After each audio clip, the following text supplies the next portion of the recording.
Welcome to the Deep Dive, where we unpack powerful ideas to help you navigate life's complexities. You know, some days the universe just sort of hands you this collection of insights, and they feel less like random thoughts and more like a carefully considered blueprint, a blueprint for human flourishing, just, well, waiting for us to understand it. Today, we've got just such a collection. That's right. And we're not just, sifting through information today. We're really embarking on a journey, trying to assemble a flexible framework for living well. Our sources are incredibly compelling. We've got poignant daily reflections, ancient guidelines like the Ten Commandments. Right. The profound wisdom of Stoic philosophy, people like Seneca and Epictetus. Classics. And then modern insights, too, on happiness and strength for all ages. It's a rich tapestry of wisdom. And our mission, really, is to extract the most important nuggets, the knowledge that speaks to that universal human experience of seeking a meaningful, purposeful life. Absolutely. This deep dive is designed as, well, your shortcut to being profoundly well-informed, offering clear, actionable insights into what it truly means to live a life of significance, not just, mere existence. We're going to dive into some surprising connections, explore diverse ideas, and aim for those moments, the ones that make complex wisdom feel accessible and immediately applicable to your own daily life. So, are you ready to explore some profound truths? Let's jump right into what our sources suggest is the most unshakable foundation of all. Indeed. And at the very core of human flourishing, our sources consistently highlight a profound truth. It's often overlooked, actually. Our unassailable power to choose what our experiences mean. Okay, the meaning we assign. Exactly. This isn't about ignoring reality or, denying pain, but it's about recognizing that even when external circumstances are entirely beyond our control, our internal interpretation, our chosen response, that remains ours alone. That's our agency. That's it. Our fundamental agency, an inherent power that absolutely nobody can take away. And there's no more powerful or frankly more harrowing illustration of this than the story of Viktor Frankl. I mean, for 3 agonizing years, Frankl was imprisoned in Nazi concentration camps, including Auschwitz. Just try to imagine that kind of devastation. It's almost impossible. He was stripped of absolutely everything. His entire family murdered. His wife was killed. His life's work as a brilliant psychologist completely destroyed. His freedom gone. He literally had nothing left. It's almost impossible to conceive of such devastating loss. It truly is. But in that unimaginable darkness, right, in that crucible of absolute suffering, Frankl made an extraordinary discovery. Despite having every external thing taken from him, every comfort, every connection, he found he still retained one unassailable power. The ability to determine what his suffering would mean. And this wasn't some superficial, Pollyannish positive thinking. No. It was a deep internal act of defiance and meaning-making. It's what the Stoic philosopher Epictetus referred to as our reasoned choice. Ah, the reasoned choice. Yeah, a hidden power free from any master. Frankl realized that not even the Nazis could strip him of that internal freedom. It serves as such a stark, powerful reminder that this internal freedom, this capacity for choice, it's always present within us, always, no matter the external chains. But I have to ask, because for many of us, it's easy to sort of intellectualize that concept, right? Especially when we're not facing such extreme circumstances. How does this apply to, say, a frustrating commute or a challenging project at work or even just a difficult conversation with a friend? What does that reasoned choice look like in our everyday lives? That's a crucial question, definitely. Because Frankl's insight isn't just for the most extreme situations, it's universal. In our daily lives, it often comes down to what our sources call finding positives. Okay. Even in the camps, Frankl didn't just passively endure. He actively sought meaning. He saw it as an opportunity, believe it or not, to test and explore his psychological theories in the most extreme conditions imaginable, maybe even revising them based on what he saw. He found ways to be of service to others in the camp. Connection. Offering a listening ear, maybe a word of encouragement. He even took solace in the thought that his loved ones, though tragically gone, were spared the daily misery he faced. He consciously chose his frame. So he was active, not passive? Exactly. Yeah. So for you this week, maybe that could mean consciously reframing a missed deadline.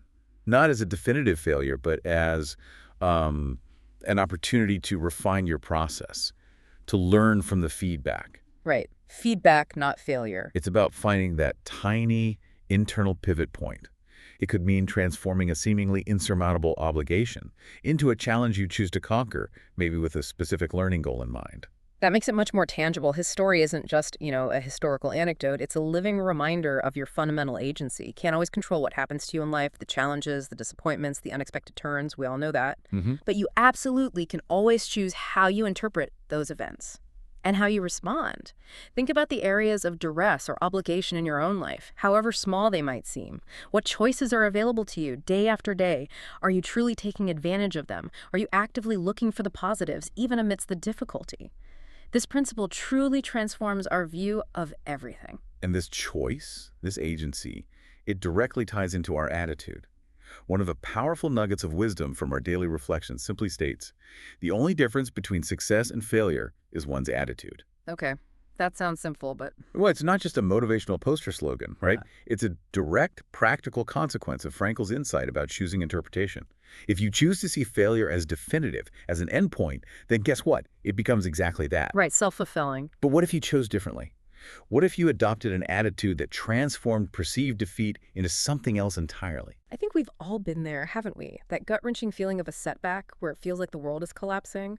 So, what's the immediate emotional struggle when we face that failure? And how do our sources suggest we manage that initial emotional hit so we can actually get to the reframing part? Because that's the hard part. That's the real challenge, absolutely.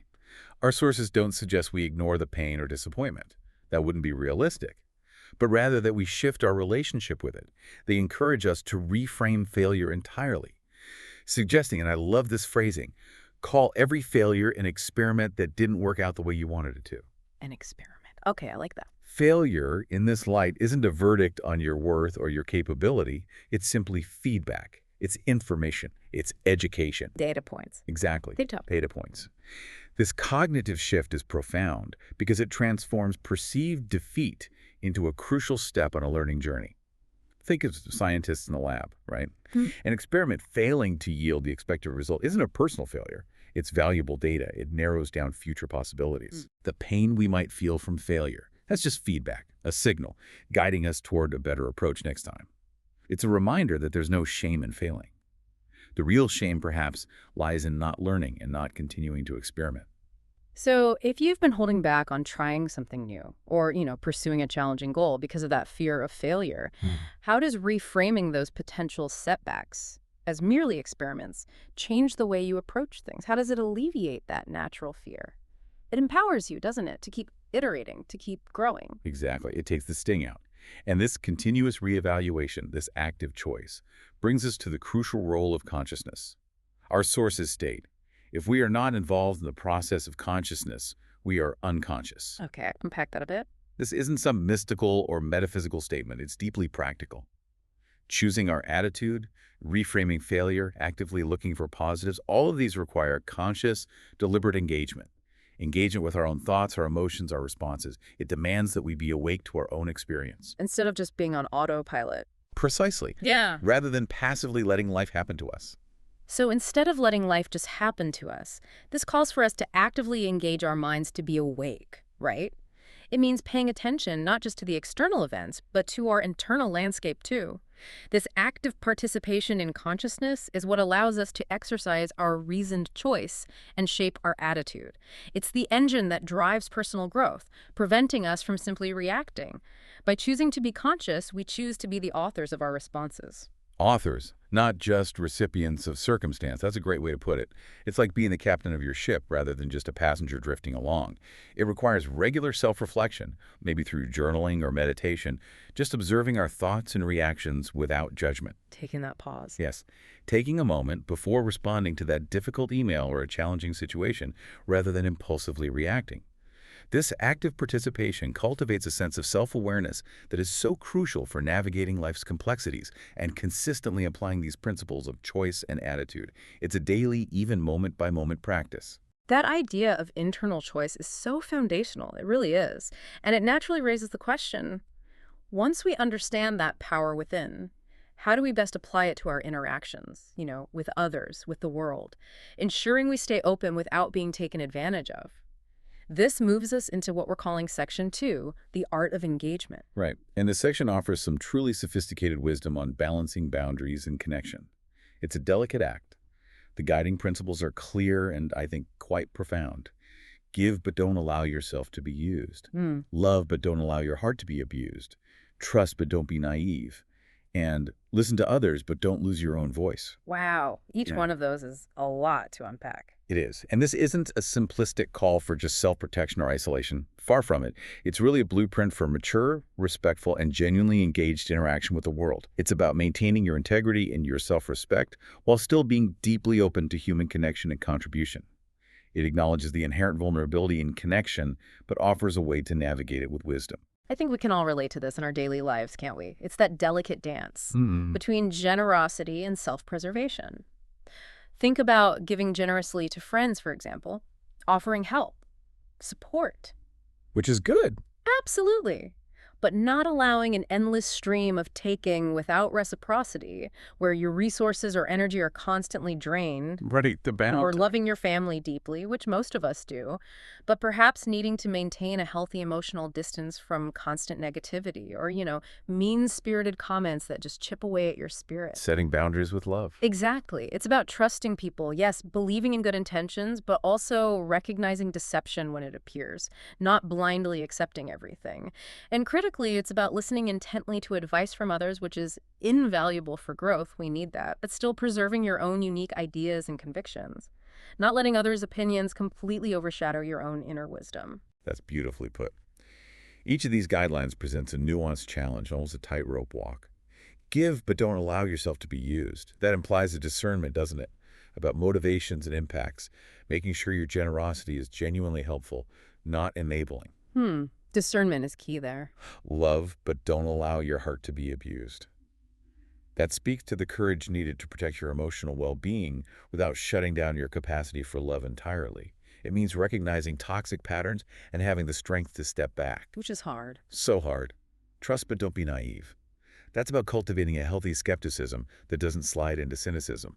It means evaluating character and actions, not just words. Actions speak louder. Definitely. And listen to others, but don't lose your own voice. That's perhaps the most profound for personal integrity. It recognizes that true wisdom often comes from synthesizing external input with internal conviction, allowing your unique perspective to shine through while still being open to new ideas. It's a constant process of self-affirmation amidst all the noise. It really is a complex set of principles because it acknowledges the messiness of human relationships.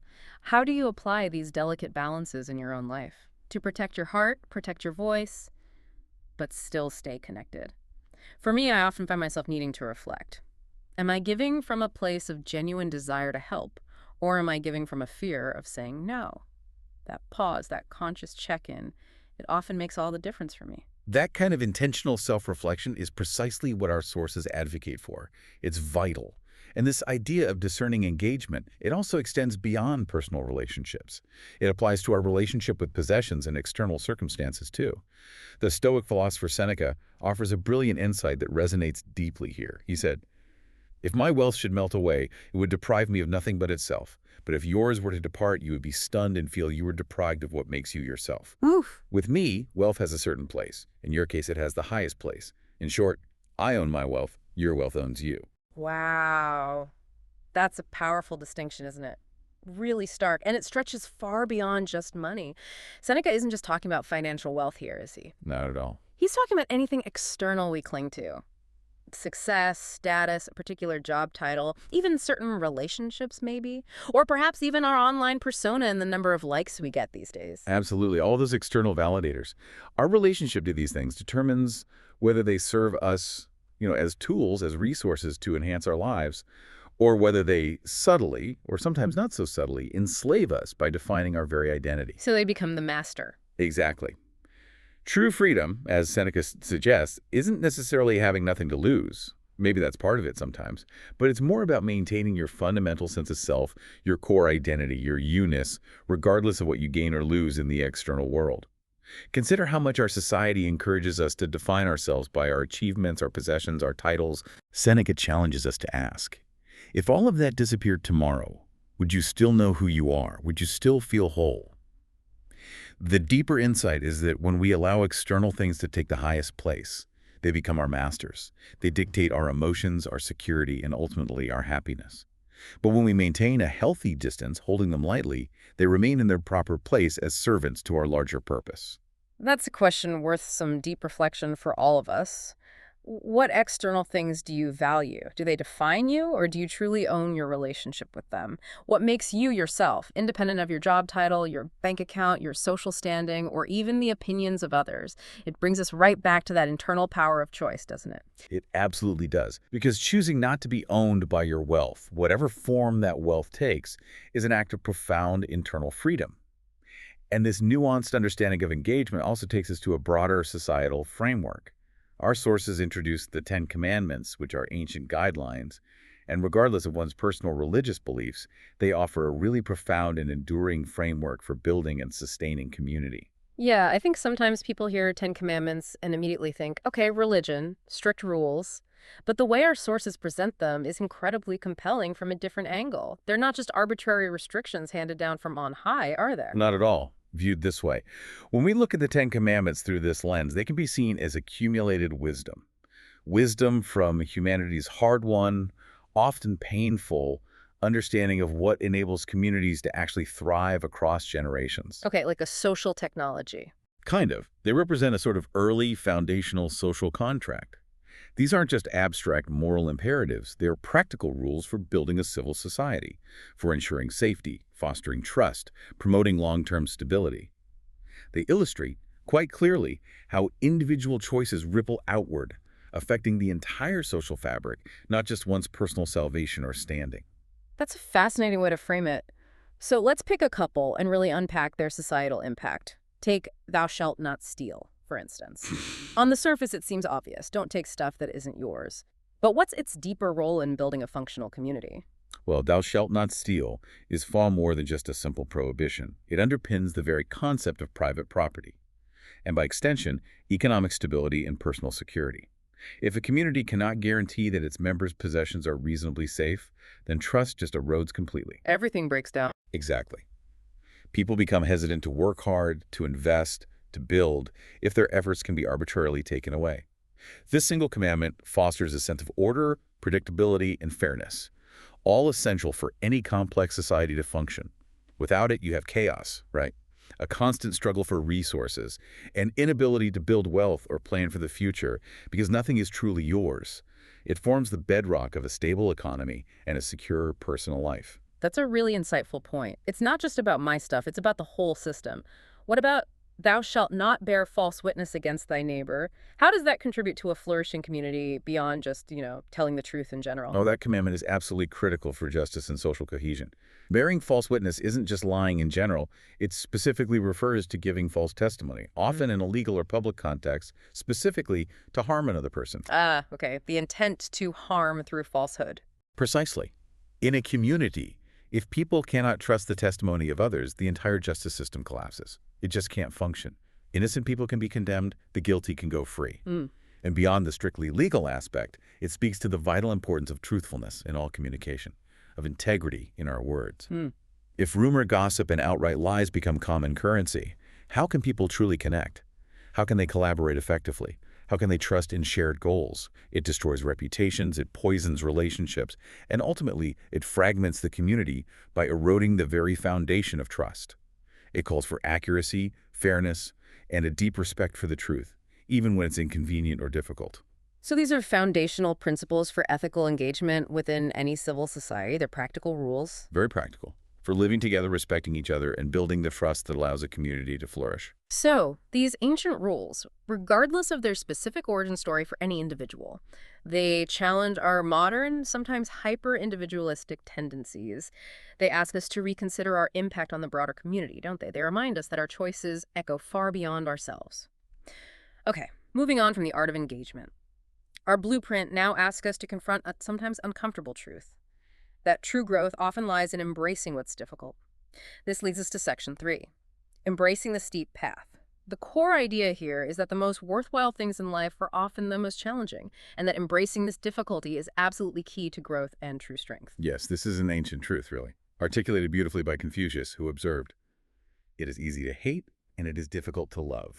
This is how the whole scheme of things works. All good things are difficult to achieve, and bad things are very easy to get. This insight really underscores that choosing the harder, more meaningful response is what builds character. It's what cultivates our inner world and ultimately what leads to a more fulfilling life. It makes sense. Love, for instance, requires immense vulnerability, right? Yeah. The courage to forgive, sustained effort. Hate, on the other hand, often only requires fear, resentment, a closed heart. It's the path of least resistance, often a reactive emotion. Easier in the moment, maybe? Maybe. Service to others demands sacrifice and empathy. Selfishness asks for mere indulgence and immediate gratification. The difficult path consistently yields deeper, more lasting rewards, even if it doesn't feel like it's short-term. It's so true. When you choose the easy way out, you're not really stretching yourself, not truly growing, are you? But when you lean into the difficult, that's where the real transformation tends to happen. However, what if the easy path genuinely feels right in the short term? It feels good, it works. How do we calibrate for that immediate gratification versus the long-term steep path reward? That's a brilliant question, and it's a constant internal negotiation for all of us, I think. Our sources imply that the easy path often provides immediate, maybe fleeting comfort or pleasure, but it rarely leads to profound satisfaction or sustainable growth. Think of a simple analogy. Eating junk food is easy and immediately satisfying, right? But difficult, conscious, nutritious eating leads to long-term health and energy. The calibration comes from developing a deeper awareness of our long-term goals and our core values. The difficulty Confucius speaks of isn't about arbitrary suffering or making things hard for the sake of it. It's about choosing actions aligned with our highest aspirations, actions that cultivate virtue, deepen relationships, build meaningful skills. When the immediate rightness of the easy path clashes with our conscious understanding of what we truly want for our lives, that's where our agency comes back in, to choose the steep path for its greater, more enduring rewards. That makes perfect sense. And it's not just philosophical. This concept finds an unexpected yet incredibly apt parallel in the physical realm.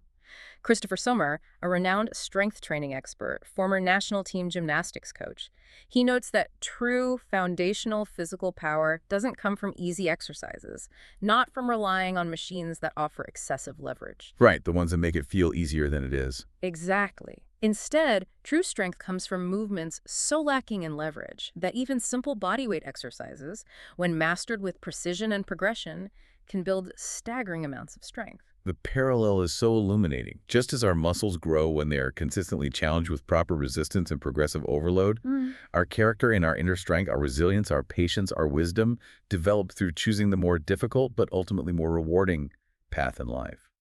Summer's point about leverage is key. Many modern conveniences and easy fixes in life are like those machines. Providing too much leverage. Yes, preventing us from truly developing our internal strength. This insight actually transforms our relationship with difficulty itself. It stops being a signal that something is wrong or that we should just give up. And instead, it becomes a positive indicator that we are moving in the right direction, that we are growing stronger, more capable, more resilient. It's a sign that we're truly engaging with life, not just coasting. I know exactly what you mean. It reminds me of a time I was trying to learn to play the guitar. My first few attempts were, well, a master class in experiments that didn't work out. Oh. The sheer frustration was immense. My fingers ached. The chords sounded terrible, just awful. Been there. Right. But I stuck with it, and the small victories, like hitting one clean chord, then a simple progression, were incredibly rewarding precisely because of the difficulty involved. So next time you're facing a challenge, consider it a sign you're on the right track, like a muscle-building resistance. That's a perfect personal example, brings it right to life. And to drive this point home, our sources offer a wonderful Spanish proverb that encapsulates this profound truth. A buen hambre no hay pan duro. El hambre es el mejor ingrediente. Okay, my Spanish is rusty. Translation. It translates to, when you're really hungry, even hard bread tastes good. Hunger is the best ingredient. Hunger is the best ingredient. That's a lovely saying. It speaks to a fundamental human truth, doesn't it? When we genuinely desire something, when we recognize a deep need within ourselves or for something external, be it knowledge, mastery, a meaningful contribution, or even basic survival, we are willing to work much harder for it. Much harder. That hunger makes the hard bread, the difficult tasks, the challenging efforts, the steep path, not just palatable, but truly worthwhile, even desirable sometimes. Exactly. It fuels our commitment to growth, our persistence through obstacles, and ultimately, our achievement.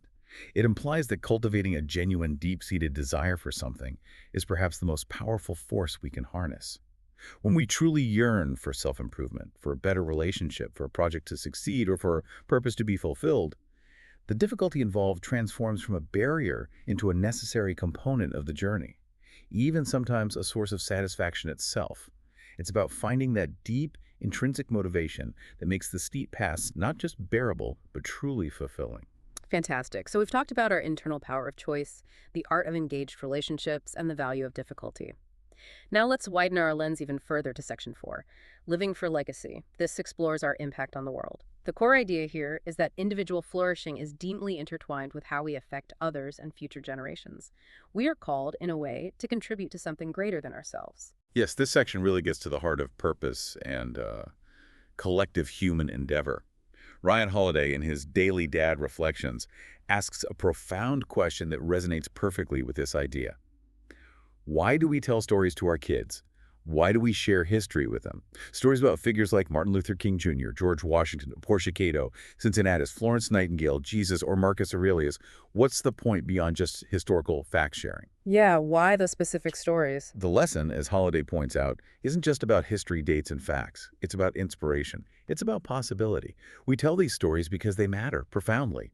As Longfellow beautifully wrote, lives of great men all remind us we can make our lives sublime, and departing, leave behind us footprints on the sands of time. Footprints on the sands of time. Love that. We want to teach our children, and maybe remind ourselves too, that people can have an impact, that they can lead wonderful lives, and indeed leave their footprints on the sands of time. These aren't just tales of ancient heroes or distant figures. They're transmissions of hope, courage, and agency. They show what's possible. Exactly. They demonstrate that individual actions, driven by principle, can ripple through generations. You, listening right now, like these figures, you can make a difference. Your choices today contribute to the legacy you leave, no matter how grand or how humble your sphere of influence might seem.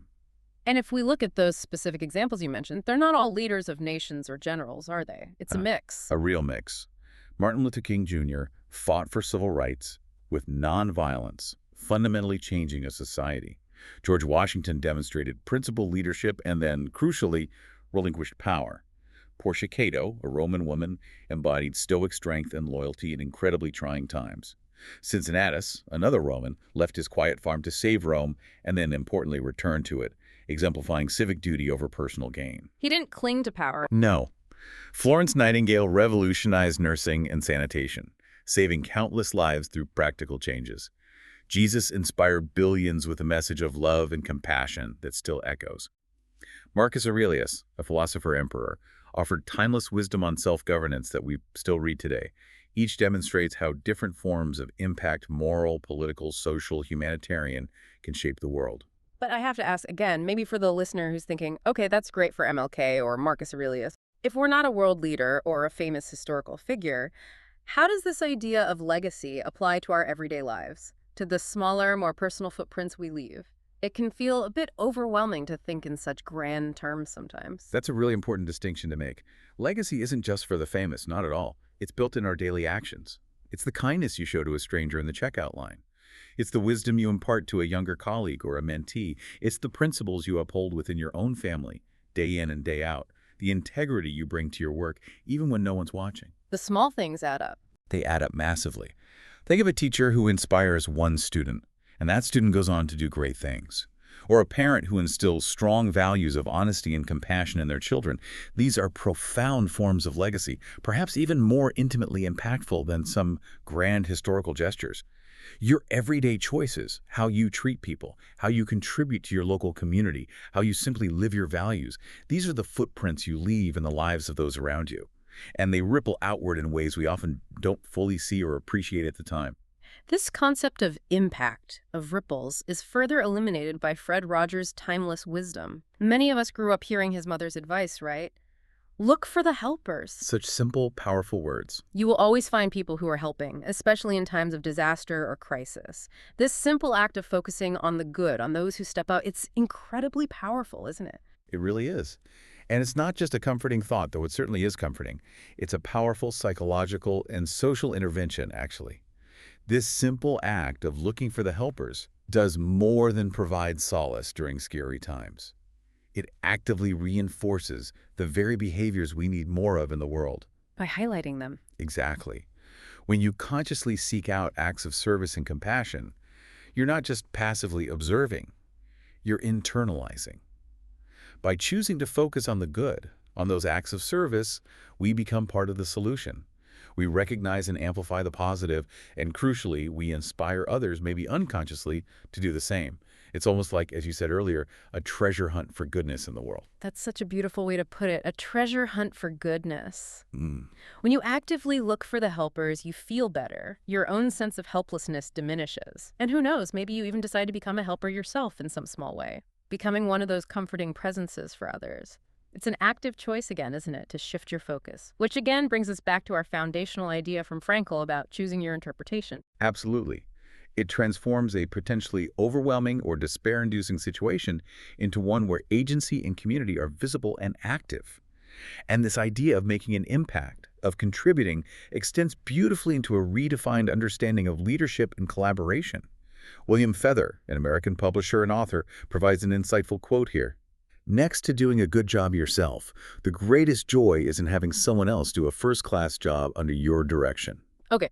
This totally redefines leadership, doesn't it? At least common perceptions of it. It's not about being the boss in a domineering way or being the sole star of the show, taking all the credit. Right. It's about empowerment.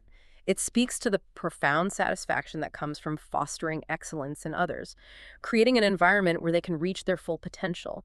The greatest joy, the greatest impact perhaps, comes from enabling others, creating a ripple effect of capability, skill, and success throughout a team or a community. It moves beyond just transactional leadership, where the focus is just on getting tasks done, checking boxes, to transformational leadership, where the focus is really on developing people.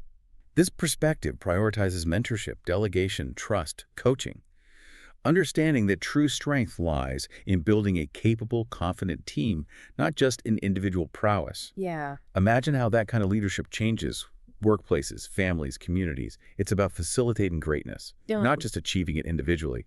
It's a shift from, I did a good job, to, wow, we get a great job and I helped make that possible. But playing devil's advocate for a second, in a competitive environment where individual achievement is often so highly prized, maybe even required for advancement, isn't there a tension between focusing on your own good job and genuinely wanting to see others do a first-class job, even under your direction? How do we balance that?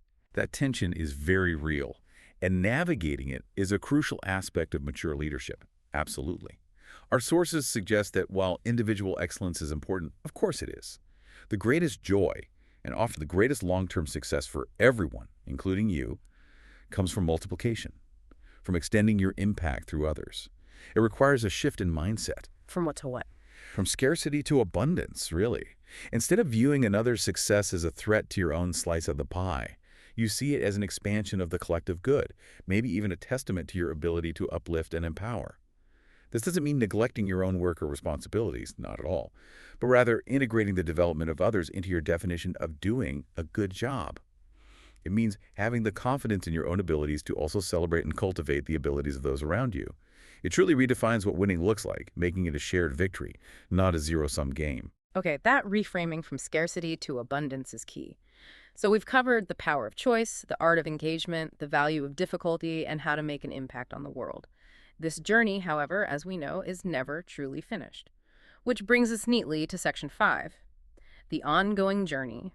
This is all about cultivating consciousness and growth. The core idea here seems to be that a flourishing life isn't a destination you arrive at, but an active, ongoing process, one that demands humility, self-awareness, and a continuous commitment to learning. This is such a critical point, and it ties all the other threads together beautifully. Our sources highlight a timeless principle. True humility is staying teachable, regardless of how much you already know. Regardless of how much you think you know, maybe. Huh? Perhaps. Exactly. This insight encapsulates the profound paradox of wisdom. The more genuinely we learn, the more we realize the sheer vastness of what remains unknown. It's humbling.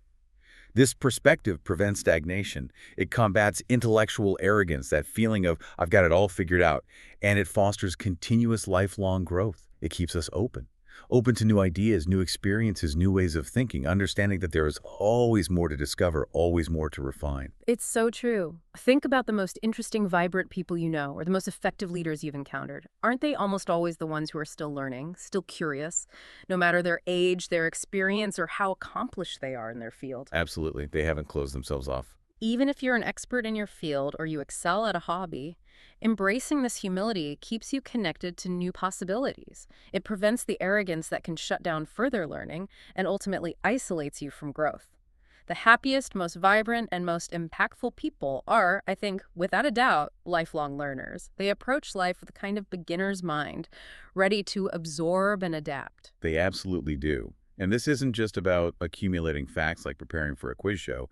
It's about a posture towards life, Yeah. a fundamental openness, the traps people often fall into that prevent them from staying teachable. Well, they usually involve a fixed mindset, believing their intelligence or abilities are static, set in stone, or maybe a fear of appearing incompetent, of looking silly. Right, the fear of vulnerability. Exactly. True humility, however, is the antidote to that fear. It allows us to ask the dumb questions, the ones others might be afraid to ask, to admit, I don't know, which can be incredibly powerful, and to actively seek out perspectives that challenge our own assumptions.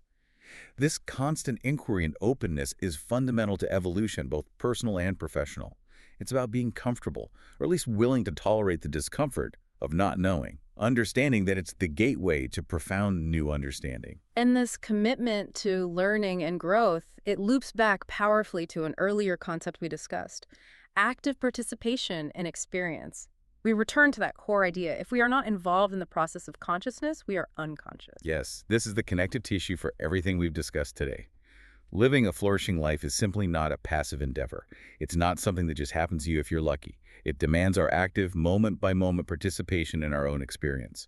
It requires constant attention to our choices, how we interpret events, how we engage with others, what we pursue, how we learn. All of it. All of it. And an acute awareness of their consequences, both for ourselves and for others.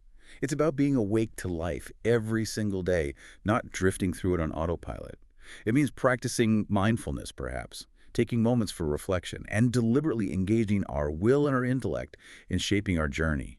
It's the daily conscious effort to apply all these blueprint principles we've been exploring. What an incredible journey we've been on, exploring the blueprints for a flourishing life. It really feels like a coherent framework. We've talked about the power of choice, the art of engaged relationships, the value of difficulty, living for legacy, and the ongoing journey of consciousness and growth. But now, we arrive at what our sources identify as the ultimate power, the very foundation, perhaps, upon which all other principles build. Section 6, love as a guiding principle. Indeed. And it might sound simple, but our sources boldly declare, your greatest strength is love. Now, this isn't a soft, naive, or purely sentimental kind of love that ignores reality or allows exploitation. We need to be clear about that. Right, not the passive kind. No. Instead, it's presented as a robust, discerning, and principled love. It's about genuinely caring about others, extending kindness even when it's incredibly difficult or inconvenient, helping when and where possible, and treating everyone with fundamental respect, recognizing their inherent worth, even when you disagree. It's a love that is strengthened by both tenderness and immense courage. Tenderness and courage, interesting combo. Yeah. The willingness to stand up for what is right, to challenge injustice, to protect the vulnerable, and to act with integrity even when it's unpopular or comes at a cost. That's a powerful distinction. The superpower of love isn't just directed outward then. It has multiple essential dimensions, doesn't it? It does. This love extends crucially to ourselves in the vital forms of self-respect, self-care, self-compassion. Understand that we too are worthy of that same kindness and respect we offer others. We often forget that part. We do. It also extends to others, expressed through service, empathy, active listening, forgiveness. And critically, it extends to the future, shaping the legacy we choose to leave behind, contributing to a better world for those who follow. It's an active, generative force that permeates every aspect of a truly flourishing life. So imagine if you consciously chose to use this kind of love, this robust, principled love, as your superpower in your daily interactions. What happens then? Well, our sources suggest amazing things begin to happen. You build stronger, more authentic connections with people because you're approaching them with genuine care, not just self-interest. You feel a profound sense of well-being and satisfaction with yourself because you're living in alignment with your deepest values. And perhaps most importantly, you actively contribute to making the world a brighter, more compassionate, and more connected place for everyone. It's not about achieving perfection, which is impossible, but about continuously choosing love, especially when it's challenging. That makes love not just an emotion we feel, but a powerful, deliberate action. A choice. A choice that guides every other choice we make. It becomes the lens through which we interpret the world. The motivation behind our engagement, the fuel for embracing difficulty, and the very essence of the legacy we hope to leave. Precisely. It's the ultimate expression, you could say, of that unshakable power of choice we started with way back in Section 1. To choose love, in its broadest, most courageous sense, is to choose a path of meaning, connection, and lasting impact. What an incredible collection of wisdom we've unpacked today. We've really assembled this powerful blueprint for a flourishing life. Let's try and bring it all together for you, the listener. It starts with recognizing your unshakable power of choice, that internal freedom, no matter how daunting external circumstances may seem. That foundation. Then it's about mastering the art of engaged relationships and principled living, knowing when to give with an open heart and when to protect your own voice and integrity. That balance. Crucially, it involves embracing difficulty as the very path to strength and profound growth, understanding that the steep path often leads to the most rewarding vistas. Leaning into it. We've seen that your individual journey is part of a larger human story, where you have the power to make an impact and contribute to the world around you, leaving those footprints. Big or small. Big or small. And finally, it's about committing to an ongoing journey of consciousness and teachability, never stopping your growth, always remaining open to new insights. And at the heart of it all, remember your hidden power. Your greatest power isn't trying to control external circumstances, because so much of that is simply beyond us. Instead, your greatest power lies in determining what those circumstances mean to you and how you will choose to respond. This, our sources powerfully suggest, is the only power you truly need, and it's always, always available to you, right now. This deep dive into these profound reflections culminates in such a resonant thought, I think. You don't have to live forever, you just have to live. And truly living well, means consciously embracing both your vulnerability and your strength. It's not either. Both hand. It means understanding your profound need for others, balanced with your responsibility to yourself. It means engaging thoughtfully with your present circumstances while also considering your long-term impact on the world. It means consciously choosing growth over stagnation, love over hate, and hope over despair. Every single day and every single moment, we're conscious. And in making these conscious choices, moment by moment, day by day, you don't just transform your own life, though you certainly do that. You become part of that great company of helpers and healers we talked about, the ones who leave footprints worth following on the sands of time. You become an active participant in the ongoing story of human flourishing. So after hearing all this today, maybe just pause and reflect. What choice will you make today to truly live and leave your own indelible mark? What small step will you take based on this blueprint for a flourishing life? We hope this deep dive has given you some profound new insights to ponder and perhaps inspire your next steps. Until next time.